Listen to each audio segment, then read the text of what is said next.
Hey, what's going on, guys? Tyler, back here with Tyler All Outdoor.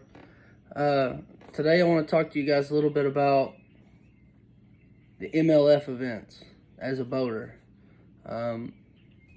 previously known as the FLW. And jumping into these events as a boater right off the bat. No co-angler, nothing like that. You just go straight from fishing your local divisional tournaments straight to being a boater in one of these events. What you have to look forward to, what you need to know, things like that.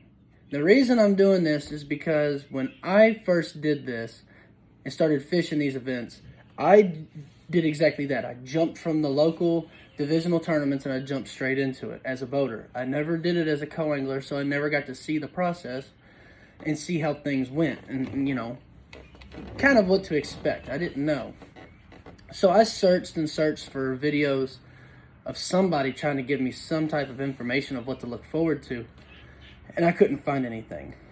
Mainly it was just tips and tricks for co-anglers usually. So as far as entering these tournaments and things like that, it's not crazy. It's pretty much the same as being a co-angler. But if you've never done either and you're jumping straight into it, it's not too much. You just need to calm down. You're not going to forget anything. You're not going to do something wrong, hopefully. If you do something wrong, it's something that you know that you shouldn't be doing, or something that you know you did wrong. As long as your waivers are signed, your paperwork's filled out, you're on time, you watch the meeting, the pre-morning meeting, or you go to it. That was before COVID. You could go to them actually in person. It's crazy. And then you get a hold of your co-angler, and you pay your entry fee. I mean, you just make sure all that stuff is done. But this is not like a local tournament. When you pay your entry fee, there are some guidelines on how to do that. If you wait till 5-6 days before the actual tournament, there could be late fees. There could be too many co-anglers and not enough boaters. And in that situation, they'll take the excess of boaters and they pair them together in one boat. So that's something to think about. I always sign up like a month before. I mean, there's a priority date and a deadline and all that stuff where it pretty much guarantees you your boater position. So that's something to think about when you sign up for them. Make sure you know you're going to do it in advance. Don't make it a last minute thing, or you just sit on the couch and say you want to do it. You know, there's one this weekend, I'm just going to sign up. Because you could pay that money and go, and then them say, oh no, you're not going to be a boater. We're going to pair you with another boater, and you two are going to share the boat. You can't say no and I want my money back, because they're letting you in. So, you know, you can't say, oh, well, I signed up as a boater, so you have to give me my money back because I'm not going to be a boater, because you are going to be a boater. You're going to be a half boater. It's a switch. You know, half day you're up front, half the day you're in the back. If you're like me, you don't want to be back here. This is not, that ain't enough room. So you like calling the shots. I'm a control freak. I'll just go ahead and say it. I mean, my wife says it all the time. But when I'm on the boat, I am over the top a control freak. So that's something to look forward to, or to think about. I'm sorry, not look forward to. Don't look forward to that. Just something to think about. Now, when you get there and you go through all the the pre-tournament stuff, you get a hold of your co-angler, you do your practices and stuff. You practice days fishing. Some resorts and marinas will give you a boat slip for free if you're staying there at the resort or at the marina in one of their cabins or campsites or things like that. A lot of guys leave their boats on the water in a boat slip. I don't. I take mine out of the water. I'm just, once again, I'm a control freak. I don't like leaving my boat on the water unattended where I can't put my eye on it. So I take it out of the water. And if you are like me, or if you can't stay there where you're launching from, get up early. Get there early. If you think you've got your alarm set early enough, set it earlier. Because about an hour before boat check, it's mayhem down there. There's co-anglers walking back and forth with their rods, their tackle boxes. They're pulling into the parking lot. You know, they're kind of pulling in front of the ramp. They're going around where you're supposed to be pulling up the back end. Depending on where you're at now, again, if the ramp's off to the side, you know, you could be a lot better. But, you know, just is things to think about. I like getting on the water early, get that out of the way because I'm by myself. So it's just like fishing by yourself. You launch your boat, you pull it up somewhere, you drop your power poles, you tie it off, you walk back, you park your truck, that type of thing. So give yourself plenty of time to get on the water. Once you're on the water, the stress level is gone. Just calm down, you're just going fishing. The night before the tournament, after the pre-tournament meeting, when you get your co-anglers information, you should have called them. You should call them, talk to them, figure out, you know, where they're staying, if they can bring you anything. A lot of co-anglers, so there's a spider web right here on my, I don't know how that's on there. A lot of co-anglers will tell you, hey, do you want me to bring a bag of ice? Do you have, you know, lunch? You want me to, you know, pack a sandwich? You want me to stop and grab a sub at the gas station? A lot of them are really cool. They will work with you. They'll ask you if you need something. So just figure out what's easiest. You know, I'm pretty easy to deal with. You know, the last tournament I fished, the guy, he was staying at a little hole-in-the-wall place. He didn't have access to ice. He didn't have access to much. He was getting a ride from somebody to the ramp because he didn't have a ride, so he didn't have really say on if he could stop and grab stuff. I said, you know what, don't even worry about it. I've got my food. I've got, you know, it was actually cold outside. I said, you know, it's cold enough. We won't need any ice. I got plenty of water, things like that. I'm overly prepared for the most part. I have way too much stuff in the boat that probably shouldn't be in the boat, but sometimes it's good that it is. But anyway, you just talk to your co-angler, figure out, you know, what they're gonna bring and what you're gonna bring, and just kind of get that underway.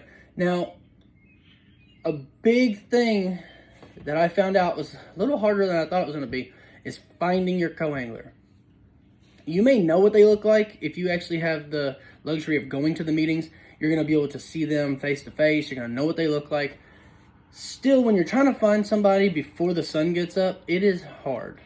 And if it's cold and they've got rain gear on or like a windsuit, and so they don't look the same, they're bigger, they're bulkier, you can't tell, it's just a big guy, it's a skinny guy, I don't know. Make sure you have a very specific area in a very specific time. Listen, the second gas pump at 5:30 a.m., I'm gonna be right there. So you're standing there, and you've got 2 or 3 minute window when they're gonna be there, unless something bad happened. And usually in that case, you're gonna get a phone call or a text message from them.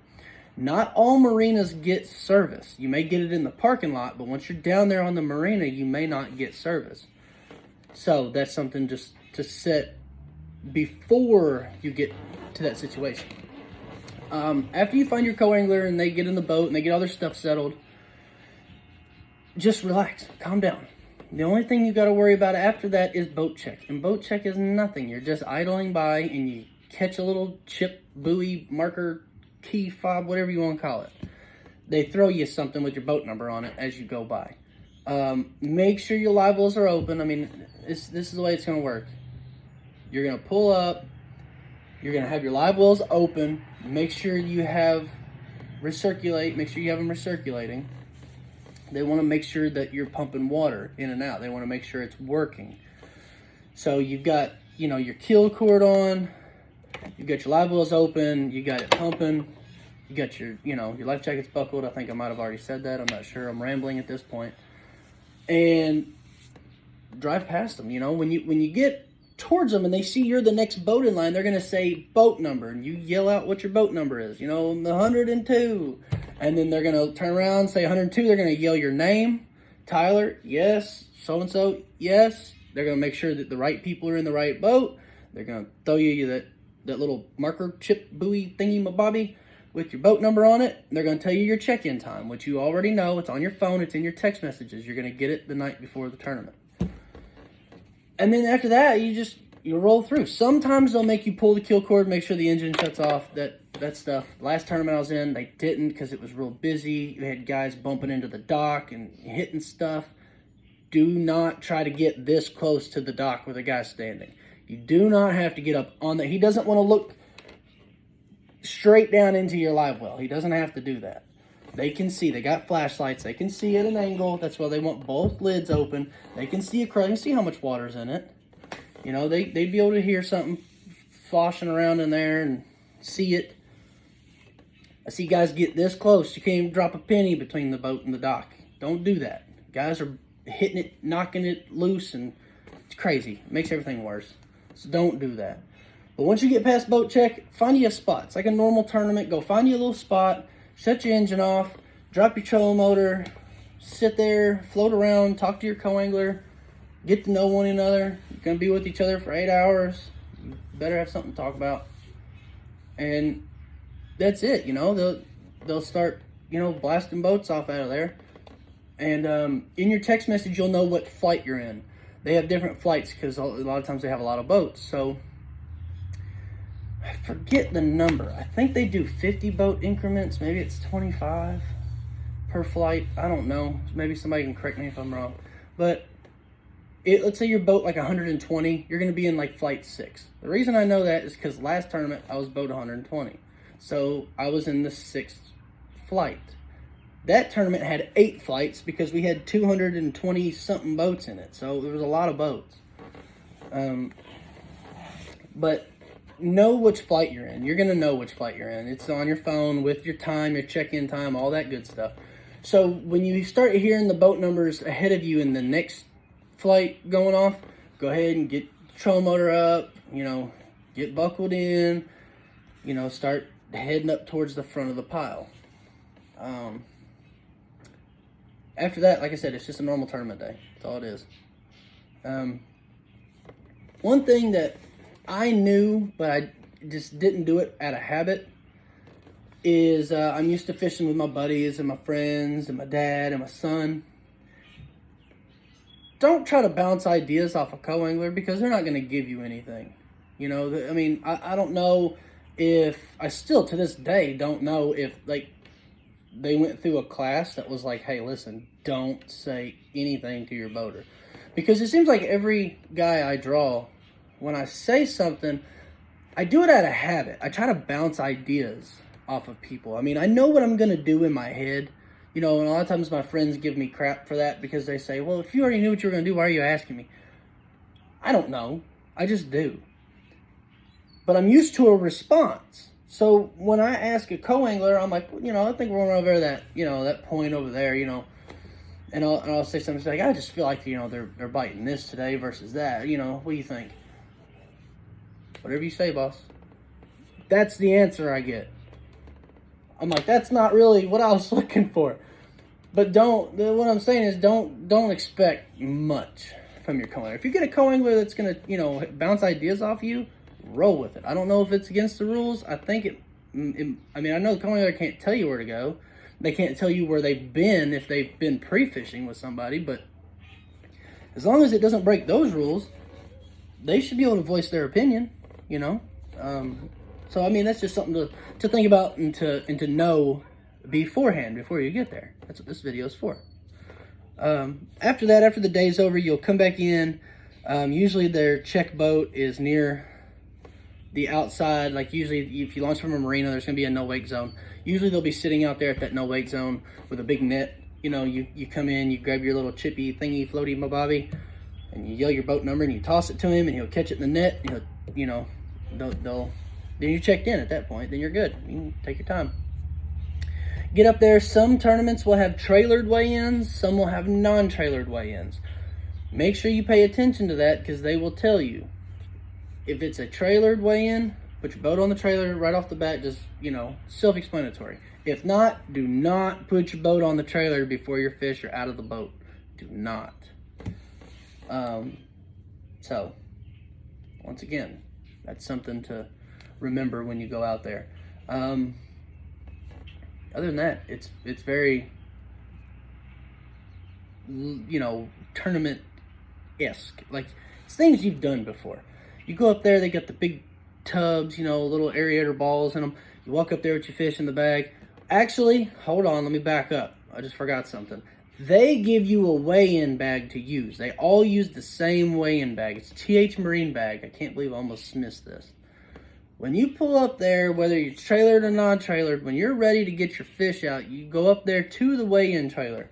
There's going to be a lady or a guy down near the water that's releasing the fish slowly but surely. They're releasing them back into the lake. There's a big drum down there, a big barrel down there, or a big feeder barrel, whatever you want to call it.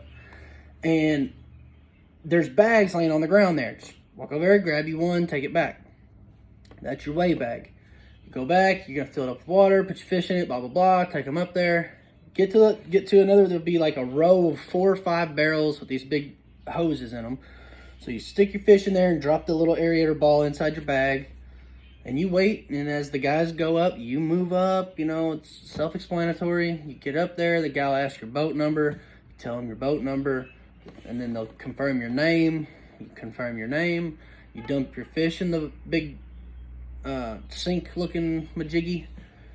The guy, if he needs to, he'll measure them out, throw them back in your bag. You turn, you look at the guy. As long as there's nobody up on the stage, you go ahead. He'll announce who you are, where you're from. I always roll the bag over the fish. It keeps them from flopping, and it keeps, you know, the bag from going back and forth and jumping the weights. You can, you don't have to. It's no big deal. It's a personal preference. But then you take your bag and you put it in there, okay? Here's number one thing I notice a lot of people forget. After you put your fish in there, you back up and you sit there and you listen to him, and he'll tell you, he'll say your weight. After he says your weight, he'll lock it in, he'll say your weight, and it prints off a ticket, like a little receipt. When you get your fish out of there, he'll point at the thing and tell you, go ahead and grab your bag, and as you walk past the screen there in front of people, you'll see it right there. And sometimes he'll point at it, sometimes he just expects you to know to grab it. Make sure you grab that receipt. It's just for confirmation that that was your weight and that was you, and it's just for your record pretty much. So then you get off the stage. As you walk off, there's a bucket there that's pumping water straight down. You just hold your bag under there, put some water in it, enough for the fish to, you know, swim around and get a breath. Then usually you'll walk down from that area. You just draw a straight line to the water's edge, and there'll be somebody there where you got your weigh bag. Go down to them. They'll tell you to dump the fish in the barrel. You put them in the barrel, drop the weigh bag on the ground, and you're good to go. You're done. Unless you are up there in the top 5, 10, 20, then you want to hang around. But that's how you do it. I mean, it's very simple. There's just a few little things that are different, and it's just, you know, protocol and things like that. And I wanted to go over that with you, just to give you a heads up of what to look forward to.